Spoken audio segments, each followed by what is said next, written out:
سردار کاہن تھا، اس کی پھپھو تھی، اس کی آنٹی تھی جو کہ اس کی رہبری اور رہنمائی کرتے تھے.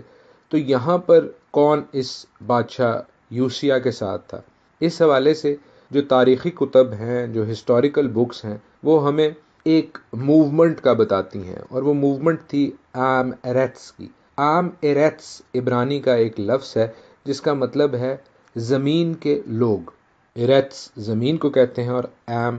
لوگوں کو کہتے ہیں. تو عام ایرتس وہ لوگ جو زمین کے تھے، وہ لوگ جو اسرائیل کی زمین کے تھے، وہ جو اسرائیل کی خدا کے ساتھ تعلق کو، ریلیشن شپ کو اہم، ضروری سمجھتے تھے. اور یہ وہ لوگ تھے عزیزو جو کہ منسی کے دور میں بچ گئے تھے،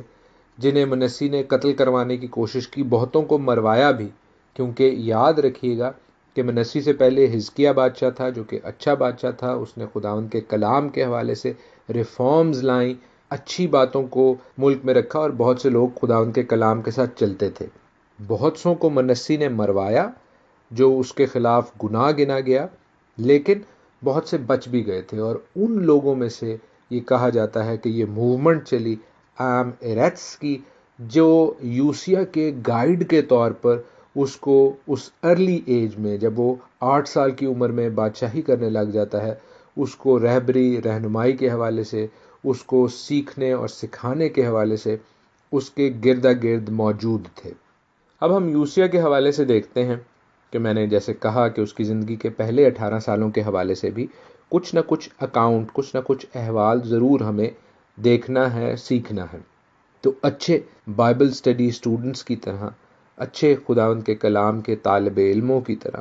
ہمیں کلام کے باقی حصوں سے بھی رہبری اور رہنمائی حاصل کرنی ہے. عزیزو، میں ہمیشہ کہتا ہوں اور پھر دہرائے دیتا ہوں کہ کلام کی تشریح کلام سے بہتر کوئی چیز نہیں کرتی، کوئی کتاب نہیں کرتی. ہاں، کچھ ایسی جگہوں پر جہاں پر کلام کے حوالے سے ہم کوئی ریفرنس نہیں دیکھتے عزیزو، وہاں پر ہم بے شک تاریخی کتب کا، ریفرنس بکس کا حوالہ لے سکتے ہیں، لیکن جنرلی کلام کے حوالے سے ہمیشہ کلام مقدس ہی ہماری بہترین رہبری اور رہنمائی کرتا ہے. اور آپ نے یہ بات نوٹ کی ہوگی کہ ہم خاص طور پر دوسری سلاطین کی کتاب کو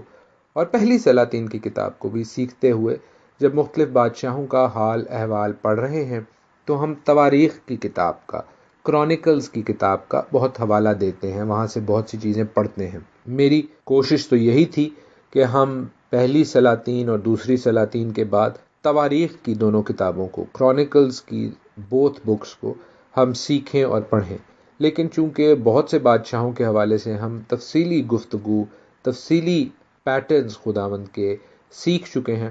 سو ہم کرونیکلز کی بک کو اسٹڈی نہیں کریں گے. تواریخ کی کتابوں کو ہم انہی 2 کتابوں کی روشنی میں، پہلی سلاطین اور دوسری سلاطین، first kings and second kings کی روشنی میں سیکھ سکتے ہیں اور پڑھ سکتے ہیں. اور جو بھی میری آڈیو فائلز ہیں پہلی سلاطین کی اور دوسری سلاطین کی، عزیزو وہ حاضر ہیں آپ کے لیے کہ آپ ان کو بھی سنیں، اور پہلی سلاطین دوسری سلاطین کے ساتھ ساتھ پہلی تواریخ اور دوسری تواریخ، first chronicles and second chronicles کو بھی پڑھیں، ان سے برکت پائیں، اور خداوند کی مرضی کو، خداوند کے پیٹرنز کو، ان ماڈلز کو، ان نمونوں کو سیکھنے کی کوشش کریں جو ہماری زندگی کے لیے مشعل راہ ہے. یوسیہ کے حوالے سے دوسری تواریخ اس کا 34واں باب، سیکنڈ کرونیکلز چیپٹر 34 اہم ہے. اس کی کچھ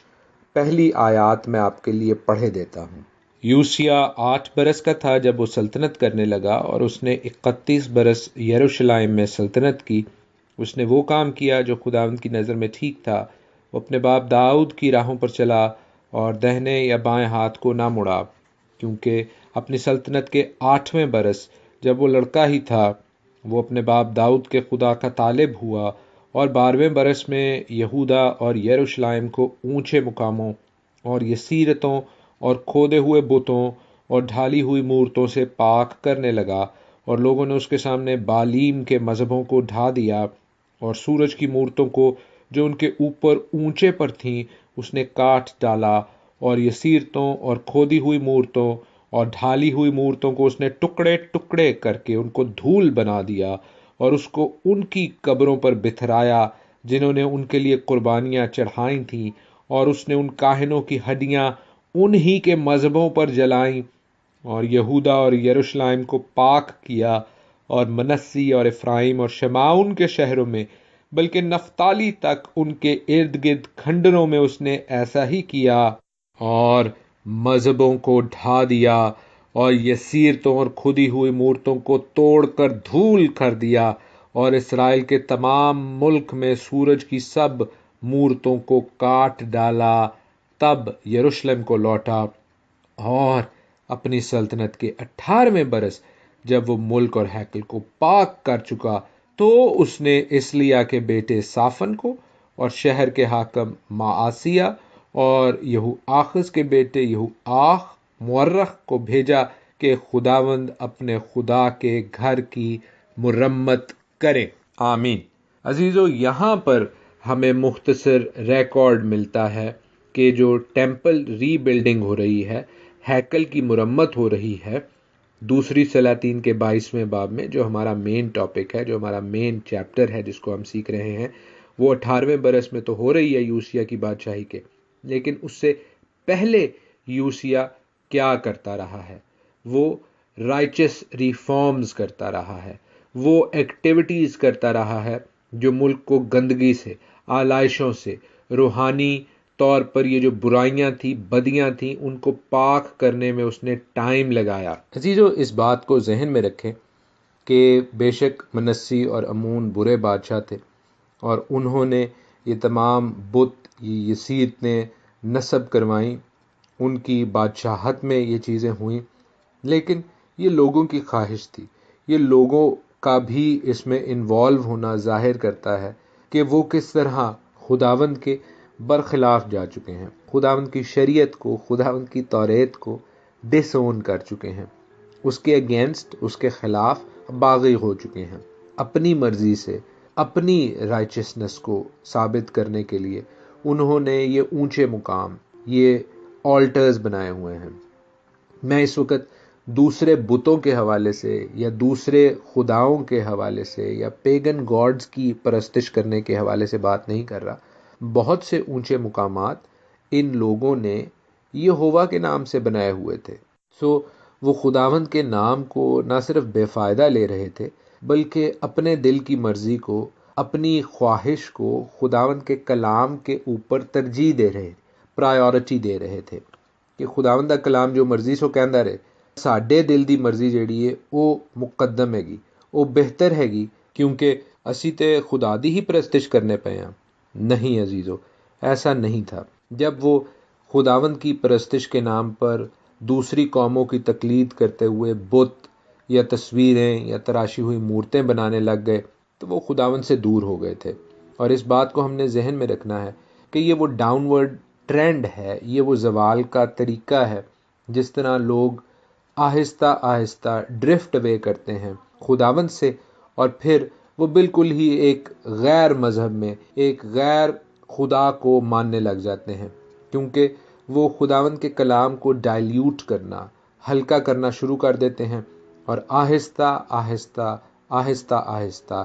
وہ اپنی زندگیوں سے اور اپنے آنے والی جنریشن کی زندگیوں سے خداوند کے کلام کی سچائیاں، خداوند کے کلام کی جو اہمیت ہے، اس کو دور کر دیتے ہیں۔ خداوند کا کلام ڈیمینش ہو جاتا ہے، چھوٹا ہو جاتا ہے، ایسے لوگوں کی ایسی خواہشات کی وجہ سے کہ وہ دنیاوی مزے کو بھی، دنیاوی قوموں کی تقلید کو بھی خداوند کے ساتھ جوڑنا چاہتے ہیں۔ میں کئی دفعہ